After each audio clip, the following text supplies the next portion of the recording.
तो ये वीडियो आपके लिए बहुत ही बेहतरीन सा साबित होने वाला है बच्चों। ठीक है, मेरा जो उद्देश्य है वो यही है कि हमारे बच्चे जो हमारे साथ जुड़े हुए हैं वो अच्छा स्कोर करें बस। ठीक है, ठीक है भैया। तो यहाँ से हम बात करते हैं, तो पहला अपन पढ़ेंगे सही विकल्प। चलिए यहाँ से शुरू करें।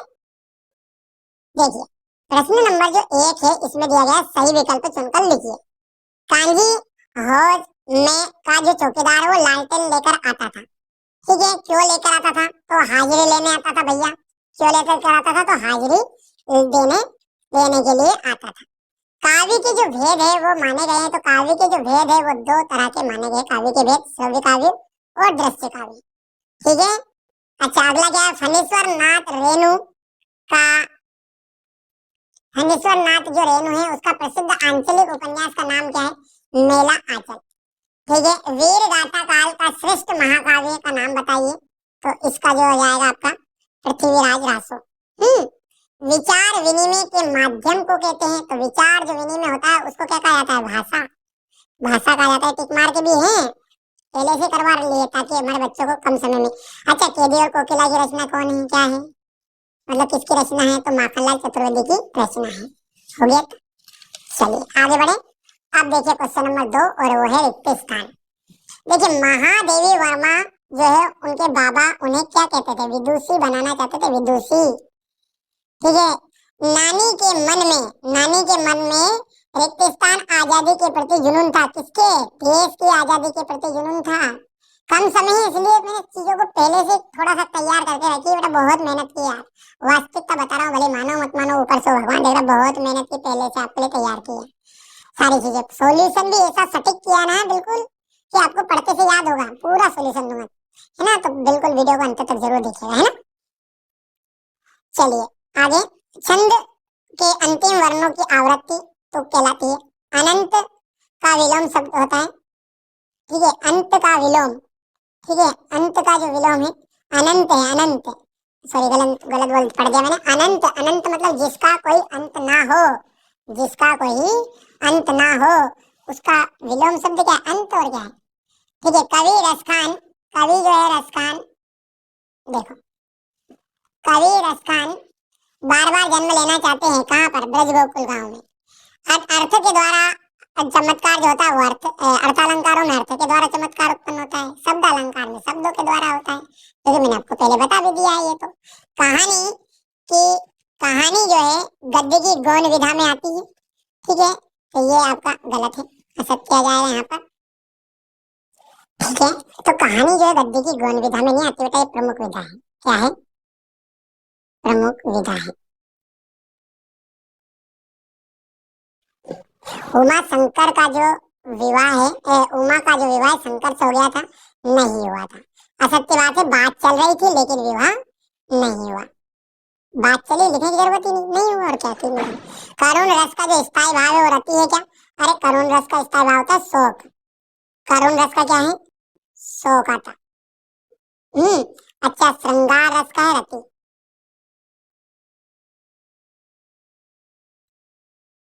भूपति में ती उपसर्ग है। अरे भूपति में ती उपसर्ग, ये बात तो कैसे कहीं तक नहीं आ गया।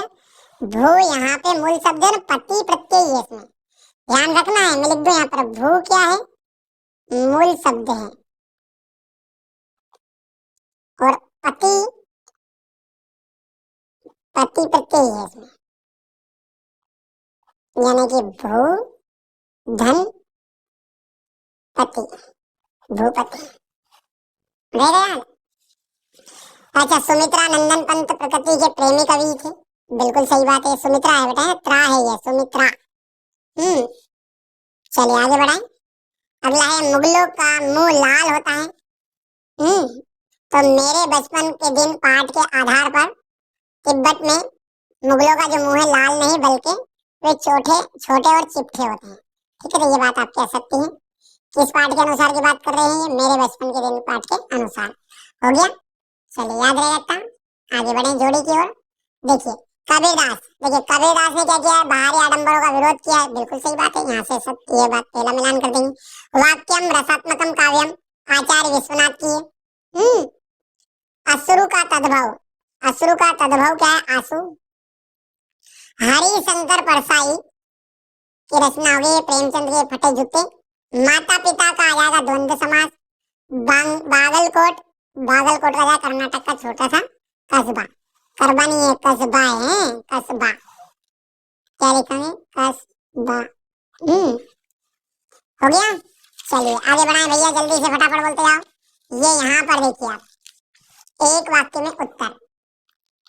शब्द के अंत में जुड़कर जो उसका अर्थ परिवर्तन करने वाले शब्द को क्या कहलाते हैं? तो प्रत्यय कहलाते हैं। शब्द के अंत में जुड़ेंगे और शब्द के पहले जुड़ेंगे तो उसके अर्थ में परिवर्तन, वो शब्द उपसर्ग कहलाएंगे। और क्या है? रीढ़ की हड्डी एकांकी किस समस्या पर आधारित है? देखो ठीक है, विवाह की समस्या पर। जो औरत की, जो समाज में जो औरत की दशा है ना, उनके अधिकारों पर आधारित है, या फिर अपन कह सकते हैं विवाह की समस्या पर। कुल मिलाकर बात वही है। उपमा अलंकार में के कितने अंग हैं? उपमा अलंकार के होते 4 अंग। ध्यान देना, ये पहले भी आ चुका है, ठीक है। लेखिका मृदुला गर्ग परदादी ने मंदिर जाकर क्या मन्नत मांगी? पहला बच्चा जो है लड़की हो, लड़की की, ठीक है। अच्छा, गांव में शहरी मेहमान या दामाद की तरह सज धज कर कौन आया? मेघ। कौन आया था? मेघ। सालिम अली, मतलब मेघ मतलब बादलों को का बताया गया है। सालिम अली किस नाम से जाने जाते हैं? तो वर्ड वाचर के नाम से जाना जाता है। हो गया था? हो गया भैया। ये देखिए यहाँ से लगा के 23 तक का पूरा सॉल्यूशन देख लेते हैं। छायावाद की कोई 2 विशेषताएं बतानी है। तो देखो बेटा, कुछ भी नहीं करना, इतना लंबा चौड़ा नहीं लिखना अपने को। ये जो हरा हरा कलर दिख रहा है ना आपको, ये कलर, इनमें से कोई से भी 2 या 3 बिंदु याद कर लेना है। देखिए कौन सा करोगे? व्यक्तिवाद की प्रधानता, पूर्ण विराम। श्रृंगार की भावना, प्रगति चित्रण, ठीक है। अज्ञात, सत्ता के प्रति प्रेम, नारी के प्रति भावना। जो जमे 2 कोई से भी 3 कर लेना, हेडिंग हेडिंग, ठीक है। मेरी जवाबदारी यार, मैं तो तुमको देखते देखते याद भी करवा दूंगा, घबराओ मत, ठीक है। देखो, नई कविता के 2 प्रमुख कवि के नाम। तो नई कविता के प्रमुख कवि भवानी प्रसाद मिश्र। भवानी प्रसाद मिश्र का जाएगा सन्नाटा, और दूसरा जाएगा गीत फरोश, ठीक है। दूसरा है दुष्यंत कुमार। दुष्यंत कुमार का जाएगा सूर्य का स्वागत आवाजों के घेरे रहेगा, ठीक है। दुष्यंत कुमार का जाएगा सूर्य का स्वागत आवाजों के घेरे। कोई से भी आपको जमे जो कर लेना है, ठीक है। अच्छा, सुमित्रा नंदन पंत के भाव सौंदर्य की 2 विशेषता बताइए। भाव सौंदर्य की 2 विशेषता क्या? पहला प्रकृति चित्रण। तो प्रकृति के अन्य चित्र सुमित्रा नंदन पंत के काव्य में प्रकृति प्रेम विशेष रूप से पाया जाता है। नंबर 1 हटाओ इसको। नंबर 1 क्या लिखोगे? इनके काव्य में, इनके काव्य में, यहां से लिखना है, इनके काव्य में प्रकृति प्रेम पर विशेष बल दिया गया है। इनके काव्य में प्रकृति प्रेम पर, बोल रहा हूं मैं, लिख लेना है, प्रकृति प्रेम पर विशेष बल दिया गया है। कर लोगे पहला। दूसरा क्या है? इनके काव्य में अलौकिक सत्ता के प्रति जिज्ञासा की भावना, यह भावना देखने को मिलती है। यह जिज्ञासा का भाव व्यक्त हुआ है। 2 हो गए हैं। पहला क्या है? इनके काव्य में प्रकृति प्रेम की भावना देखने को मिलती है। दूसरा है, इनके काव्य में अलौकिक सत्ता के प्रति जिज्ञासा का भाव बना रहता है।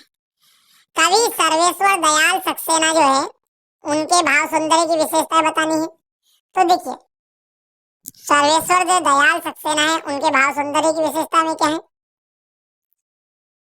ठीक है, तो सौंदर्य प्रेम का चित्रण, और दूसरा है ग्रामीण तथा नगरीय जीवन बोध की अभिव्यक्ति। ये दो भी ये कर लोगे, हेडिंग हेडिंग तब भी नंबर मिल जाएंगे, ऐसा कोई दिक्कत नहीं है। अंदर लिखने है तो थोड़ा बहुत लिख सकते हो, लिख लेना है। सरल याद है आपको तो और अच्छी बात है, कोई समस्या नहीं है।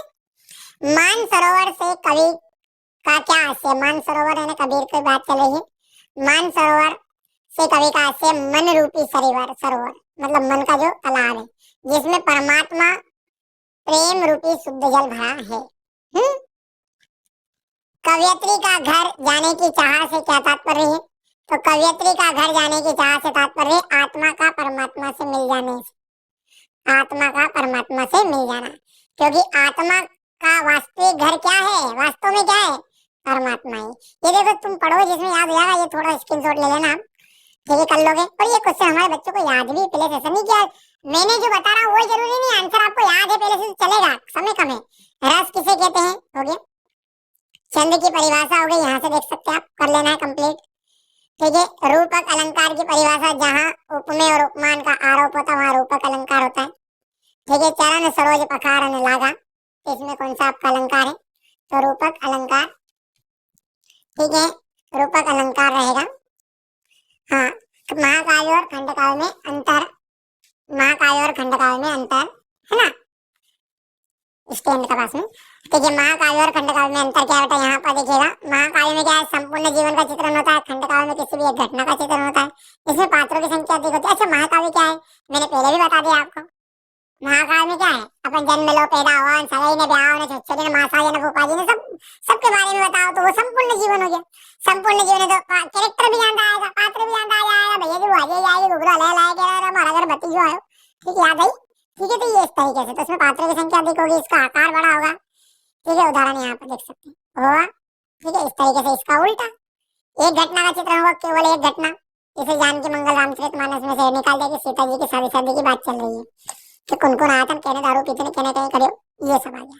इसमें पात्रों की संख्या कम होगी, इसका आकार छोटा होगा, सिंपल सी बात है। हिंट को पकड़ो, यहाँ से क्वेश्चन नंबर 12 है ये रहा आपका क्वेश्चन नंबर 13। और क्वेश्चन नंबर 13 का में आपको मुंशी प्रेमचंद्र और मीराबाई की दो रचनाएं लिखते हैं, उनके साहित्य में स्थान लिखना है। देख लो मीराबाई का और मुंशी प्रेमचंद है, हो गया। इनका साहित्य में एक विशिष्ट स्थान, देखो याद रख लेना आपको, रचना है और साहित्य में स्थान में क्या नहीं करना है, क्या करना डायरेक्टली, ये लंबा चौड़ा मत लिखना वाले, क्या लिख दोगे? इनका साहित्य में एक विशिष्ट स्थान है। अच्छा, इसका आ जाए, इसका दो में से एक का लिखोगे, नहीं मीराबाई का लिखोगे, नहीं तो मुंशी प्रेमचंद का, तो दो का तो लिखोगे नहीं, तो क्या लिखना है कि इनका साहित्य में एक विशिष्ट स्थान है, बस। चलिए, यहाँ से क्वेश्चन नंबर 14 आपका, कि किन घटनाओं से पता चला कि हीरा और मोती में गहरी दोस्ती थी, और हमारे बच्चों को ये उत्तर याद भी है। ठीक है, यहाँ से ये क्वेश्चन आंसर आधे ज्यादा याद है, जिन बच्चों को नहीं याद है वो पढ़ लेना है, बाकी टेंशन नहीं लेना है, ज्यादा है। ये हो गया संधि और समास में अंतर, तो संधि और समास में अंतर याद क्यों याद है? दो वर्णों का मेल जो होता है वो संधि होता है, जबकि दो या दो से अधिक शब्दों के मेल को समास कहते हैं। संधि वर्णों में परिवर्तन होता है, समास विशेष परिवर्तन कहलाता है। अच्छा, संधि का विग्रह करोगे तो संधि विच्छेद कहलाएगा, समास को तोड़ना जो है समास विग्रह कहलाता है। इस तरीके से संधि की परिभाषा, दो वर्णों के मेल को संधि कहते हैं, इसके प्रकार स्वसंधि, व्यंजन संधि, विसर्ग संधि। ये क्वेश्चन नंबर 17 है यहाँ से। और क्वेश्चन नंबर 18 देख सकते हैं, ये करना ही करना है कि ऊंचे कुल क्या जन्मिया, जे करनी उच ना होई। बहुत ही बढ़िया है, ये आता है हर साल और इस साल भी आ रहा है, हो गया। और ये तो समझा दिया था मैंने आपको, आप देखो ये है ये कि मनुष्य हो तो रही रस खाने, बसो ब्रज गोकुल गाँव के ग्वार ने।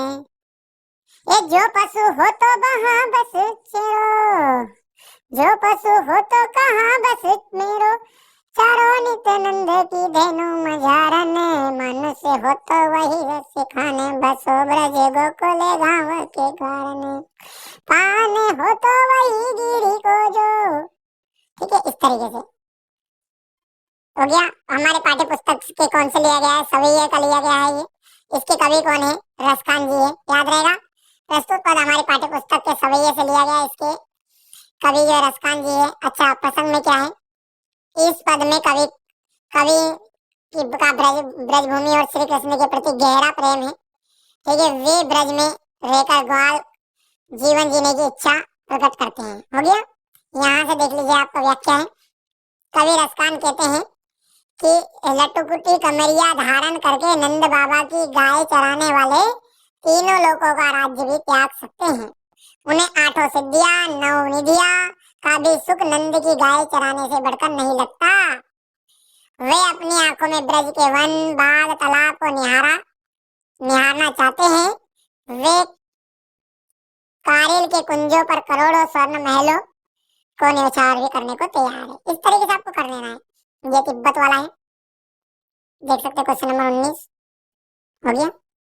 यहाँ से व्याख्या निषेध लिखना तो बहुत सिंपल होता है निषेध। ठीक है, योग क्या है? देखो हमारे जीवन के लिए अत्यंत आवश्यक है। यह हमारे शरीर और मन को स्वस्थ रखता है। योग करने से शरीर मजबूत होता है, अनेक रोगों से बचाव होता है। हो गया।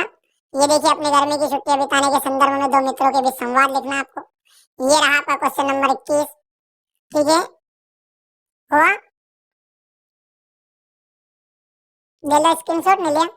ये यहाँ से ये इसका थोड़ा वाला बढ़िया से कंप्लीट कर लो आप, है ना। मेहनत करना बेटा, मेहनत, ठीक है। और अगला जो पेपर है आपका मैथ्स का है, और मैथ्स के लिए मैं आपके लिए बेसिक और स्टैंडर्ड दोनों तरह के पेपर, क्वेश्चन पेपर अलग अलग तरीके से प्रोवाइड करा दूंगा। देखो शाला शुल्क मुक्ति बेटा, ये थोड़ा बहुत मिसप्रिंट हो गया जल्दी जल्दी, बहुत ही जानता आपके लिए मेहनत की वास्ते, रियली बता रहा हूँ यार। ये आप क्या समझ रहे हो, आप खुद ही जानते हो कि ये सारी चीजें क्या 5 मिनट 10 मिनट 1 घंटा 2 घंटा में तैयार होती है क्या? नहीं होती सॉल्यूशन वाली चीजें प्रकट। तो इसके लिए यार जरूर जरूर विशेष ईमानदारी से अपने स्कूल के ग्रुप में, अपने स्कूल के बच्चों के पास में शेयर कर दो। पर्सनल ग्रुप नहीं है तो हर जगह इस वीडियो को ज्यादा ज्यादा शेयर करना है। हाथ जोड़ के निवेदन है बेटा कि आपको जरिए एक बच्चा ऐसा नहीं रहना चाहिए एमपी बोर्ड में कि जो अच्छा स्कोर नहीं करे। मेरी तरफ से कमी नहीं है, मैं मेहनत पूरा कर रहा हूँ। आपको अच्छा इस वीडियो को बढ़ाना है आगे से आगे, तो आपको शेयर जरूर करना है मित्रों के साथ, व्हाट्सएप पर या कहीं पर भी जो भी, ठीक है। अब यही बात है, यहाँ से बच्चे कहते हैं कि निबंध कौन सा करना है, तो निबंध में देखो सबसे पहले जीवन में खेलों का महत्व करना है, विद्यार्थी जीवन में अनुशासन करना है, और मेरा प्यारी पुस्तक। बस तीनों में आपका काम हो जाएगा, कोई सा भी एक कर लेना, दो कर लेना है। जीवन में खेलों का महत्व और विद्यार्थी जीवन में अनुशासन, दोनों में आपका काम हो जाएगा। चलिए तो आगे बढ़ते हैं। पूरी चीजें मैंने यहाँ से बता दी आपको। पहली बार आप चैनल पे सब्सक्राइब कर लीजिएगा, नोटिफिकेशन ऑन करना है जरूर, ठीक है। नेक्स्ट क्वेश्चन इस प्रकार से, मुंशी प्रेमचंद की रचनाएं कौन कौन सी हैं? हेलो दोस्तों, ये वीडियो आपके लिए बहुत ही इम्पोर्टेंट होने वाली है, बिकॉज इस वीडियो में आपको क्लास 9th की जो बुक है, हिंदी की बुक, और हिंदी की जो 36 भाग की जो बुक है, और 36 भाग में जो गद्य खंड जो भाग है, उसका एक इम्पोर्टेंट चैप्टर को लेकर आया, यानी कि वेरी वेरी इम्पोर्टेंट चैप्टर को लेकर आया हूँ, जिसका नाम है दो बेलों की कथा। क्या है चैप्टर का नाम? दो बेलों की कथा, जो फर्स्ट चैप्टर है। और इस वीडियो में इस चैप्टर के very very important MCQs type के क्वेश्चंस को लेकर आया हूँ, जो हमारे बोर्ड एग्जाम की दृष्टि से वेरी वेरी इम्पोर्टेंट है। इसीलिए इस वीडियो को आपको पूरा वॉच करना है, और लास्ट में आपको एक क्वेश्चन दूंगा, उसका राइट आंसर कमेंट्स बॉक्स में तुम्हें बताना है। अब हम चलते हैं दो बेलों की कथा के इस चैप्टर के एमसीक्यूज टाइप के क्वेश्चन की तरफ, जो मोस्ट इम्पोर्टेंट है, जो इस प्रकार से है। इस चैप्टर का जो फर्स्ट क्वेश्चन इस प्रकार से, दो बेलों की कथा कहानी के लेखक कौन है? यानी हमें यह बताना है दो बेलों की जो कथा है, इस कहानी के लेखक कौन है, राइटर कौन है। ऑप्शन देखते, ऑप्शन ए है महादेव वर्मा, ऑप्शन बी है जाबिर हुसैन, ऑप्शन सी है हजारी प्रसाद द्विवेदी जी, ऑप्शन डी है प्रेमचंद। तो इसका राइट आंसर हो जाएगा ऑप्शन डी हो जाएगा, प्रेमचंद है इस कहानी के लेखक यानी कि राइटर, राइट। नेक्स्ट क्वेश्चन इस प्रकार से, लेखक के अनुसार सबसे बुद्धिहीन जानवर किसे समझा जाता है? यानी लेखक के अकॉर्डिंग, उसके अनुसार सबसे बुद्धिहीन जानवर किसे माना जाता है, या किसे कहा जाता है, ठीक है। बुद्धिहीन उसे कहते हैं जिसमें बुद्धि ना हो, यानी मूर्ख जानवर होता है, उसको हम बुद्धिहीन कहते हैं, राइट। अब इसके ऑप्शन देखते हैं। ऑप्शन ए है बैल को, ऑप्शन सी है गाय को, ऑप्शन डी है गधे को, ऑप्शन डी है भैंस को। तो इसका जो राइट आंसर हो जाएगा वह हो जाएगा ऑप्शन सी हो जाएगा, गधे को। यानी गधे को जो है बुद्धिहीन जानवर कहा जाता है, किसके अकॉर्डिंग? लेखक के अकॉर्डिंग, राइट। तो इसका सही आंसर क्या? ऑप्शन सी हो जाएगा, राइट। नेक्स्ट क्वेश्चन इस प्रकार से, हीरा और मोती बेलों का स्वामी का क्या नाम था? यानी हीरा और मोती दो बेल थे, राइट। और इन दोनों बेलों का स्वामी कौन था, यह बताना है। अब इसके ऑप्शन देखते हैं। ऑप्शन इस प्रकार से, ऑप्शन ए है रामेश्वर, ऑप्शन बी है गया, ऑप्शन सी है झूरी, ऑप्शन डी है कोई नहीं। तो इसका राइट आंसर हो जाएगा ऑप्शन सी हो जाएगा, झूरी।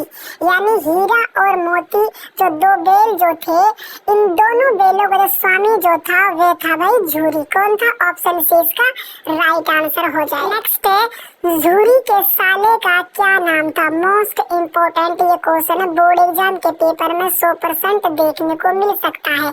ऑप्शन देखते हैं। ऑप्शन ए इस प्रकार से गया, ऑप्शन बी है मोहन, ऑप्शन सी है राकेश, ऑप्शन डी है सुरेश। तो इसका राइट आंसर हो जाएगा ऑप्शन ए हो जाएगा गया, यानी झूरी के साले का जो नाम जो था वो था गया। राइट, तो ऑप्शन ए इसका सही आंसर हो जाएगा। नेक्स्ट क्वेश्चन इस प्रकार से, झूरी के दोनों बेल किस जाति के थे? यानी हमें यह बताना है जो झूरी के दो बेल थे और किस जाति के थे। और ये क्वेश्चन भी वेरी वेरी इंपॉर्टेंट क्वेश्चन, ये भी बोर्ड एग्जाम के पेपर में 100% देखने को मिल सकता है। अब इसके ऑप्शन देखते हैं। ऑप्शन इस प्रकार से, ऑप्शन ए है जंगली, ऑप्शन बी है पछाई, ऑप्शन सी है मुर्रा, ऑप्शन डी है कोई नहीं। तो इसका राइट आंसर हो जाएगा ऑप्शन बी हो जाएगा पछाई, यानी झूरी के दोनों बेल जो थे वह पछाई जाति के थे। किसके थे? पछाई जाति के। झूरी ने प्रातः ही नांद पर खड़े बेलों को देखकर क्या किया? यानी झूरी ने जब प्रातः यानी सुबह जब नांद पर खड़े बेलों को देखा, उसने क्या किया? उसे देखकर क्या किया? नांद होते जहाँ पर बेलों को चारा वाला जिसमें डाला जाता है। ठीक है, अब यहाँ पर ऑप्शन देखते क्या किया था। ऑप्शन ए है बेलों को पीटा, ऑप्शन बी है उन्हें गले से लगा लिया, ऑप्शन सी है बेच दिया, ऑप्शन डी है इनमें से कोई नहीं। तो इसका राइट आंसर हो जाएगा ऑप्शन बी हो जाएगा, उन्हें गले से लगा लिया था। किसने लगा लिया था? झूरी ने। राइट, किनको लगा लिया था? हीरा और मोती को। कब लगा लिया था? सुबह यानी कि प्रातः। ठीक है, नेक्स्ट है गधा किस महीने में कुलेल कर लेता है? कुलेल का अर्थ होता है यानी कभी कभार खेल लेना। ठीक है, तो ऑप्शन देखते हैं। ऑप्शन ए है चैत्र, ऑप्शन बी है वैशाख, ऑप्शन सी है ज्येष्ठ, ऑप्शन डी है आषाढ़।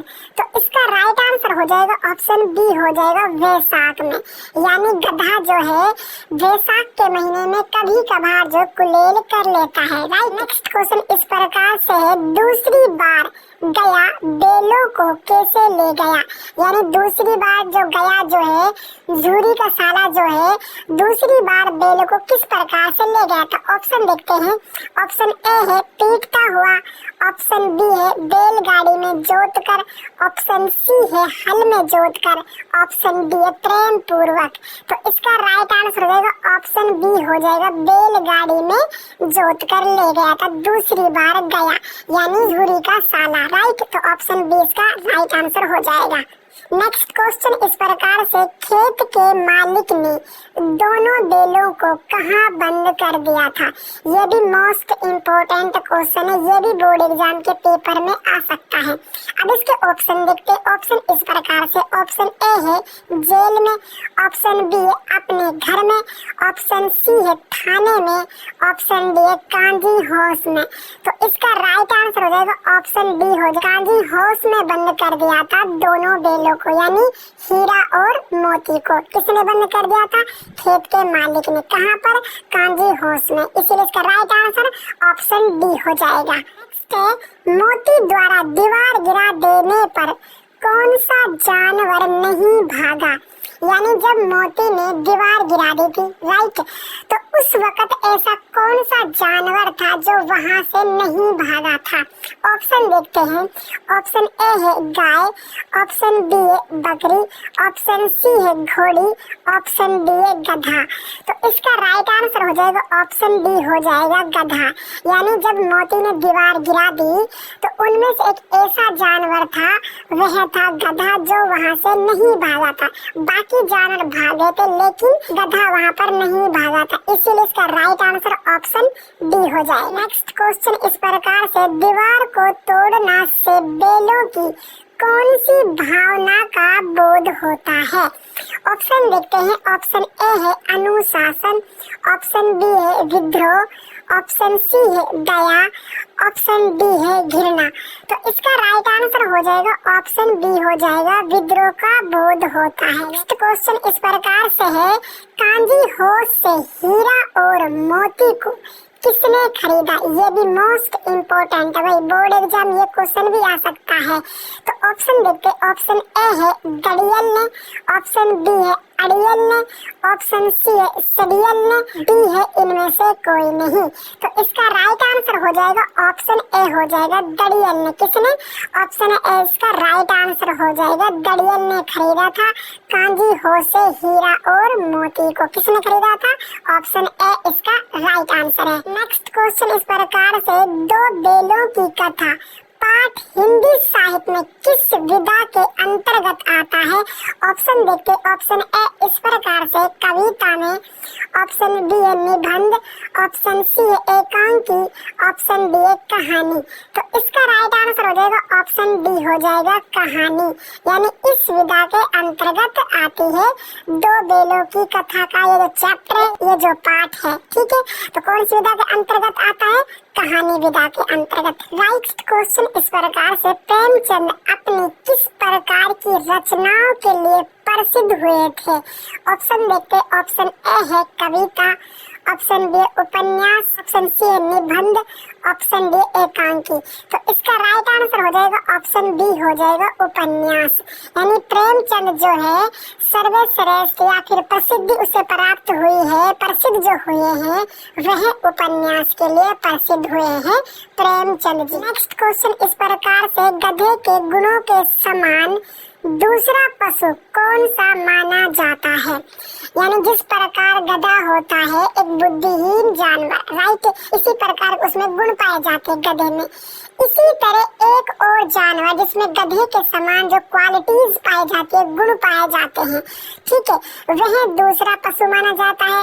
तो वह पशु कौन सा है वह बताना है। ऑप्शन देखते हैं, ऑप्शन ए है घोड़ा, ऑप्शन बी है हाथी, ऑप्शन सी है गाय, ऑप्शन डी है बैल। तो इसका राइट आंसर हो जाएगा ऑप्शन डी हो जाएगा बैल, यानी गधे के गुणों के समान जो दूसरा पशु माना जाता है तो वह है भाई बैल। ऑप्शन डी इसका राइट आंसर हो जाएगा। नेक्स्ट क्वेश्चन इस प्रकार से, मुंशी प्रेमचंद की रचनाएं कौन कौन सी है, ये भी मोस्ट इम्पोर्टेंट क्वेश्चन है बोर्ड एग्जाम की दृष्टि से। ऑप्शन देखते हैं, ऑप्शन ए है रंगभूमि, ऑप्शन बी है कर्मभूमि, ऑप्शन सी है गोदान, ऑप्शन डी है उपयुक्त सभी। तो इसका राइट आंसर हो जाएगा ऑप्शन डी हो जाएगा उपयुक्त सभी, यानी मुंशी प्रेमचंद की जो है सभी रचनाएं हैं, जैसे कि रंगभूमि, कर्मभूमि, गोदान, सभी रचनाएं किसकी हैं, मुंशी प्रेमचंद जी की, ठीक है। तो इसीलिए इसका राइट आंसर ऑप्शन डी हो जाएगा। नेक्स्ट क्वेश्चन इस प्रकार से, प्रेमचंद का जन्म कब हुआ था, ये भी इम्पोर्टेंट क्वेश्चन है। ऑप्शन देखते, ऑप्शन ए है सन 1880 में, ऑप्शन बी है सन 1850 में, ऑप्शन सी है सन 1890 में, ऑप्शन डी है सन 1865 में। तो इसका राइट आंसर हो जाएगा ऑप्शन ए हो जाएगा सन 1880 में हुआ था प्रेमचंद का जन्म, ठीक है। कब हुआ था, सन 1880 में। कहाँ पर हुआ था, लम्ही नामक गांव में हुआ था, यानी लम्ही नामक स्थान पर हुआ था प्रेमचंद का जन्म। और कब हुआ था, सन 1880 में, राइट। नेक्स्ट क्वेश्चन इस प्रकार से, प्रेमचंद का निधन कब हुआ था। अब हमें निधन बताना है, प्रेमचंद जी का निधन कब हुआ था। ऑप्शन देखते, ऑप्शन ए है सन 1965 में, ऑप्शन बी है सन 1936 में, ऑप्शन सी है सन 1931 में, ऑप्शन डी है सन 1947 में। तो इसका राइट आंसर ऑप्शन डी हो जाएगा सन 1936 में प्रेमचंद जी का निधन हुआ था। कब हुआ था, सन 1936 में। और जन्म कब हुआ था, सन 1880 ईस्वी में इसका जन्म हुआ था, यानी कि प्रेमचंद जी का। क्वेश्चन आपके लिए है, कांजी होश में कितनी घोड़ियां थी। ऑप्शन देखते, ऑप्शन ए है 3, ऑप्शन बी है 4, ऑप्शन सी है 5, ऑप्शन डी है 2।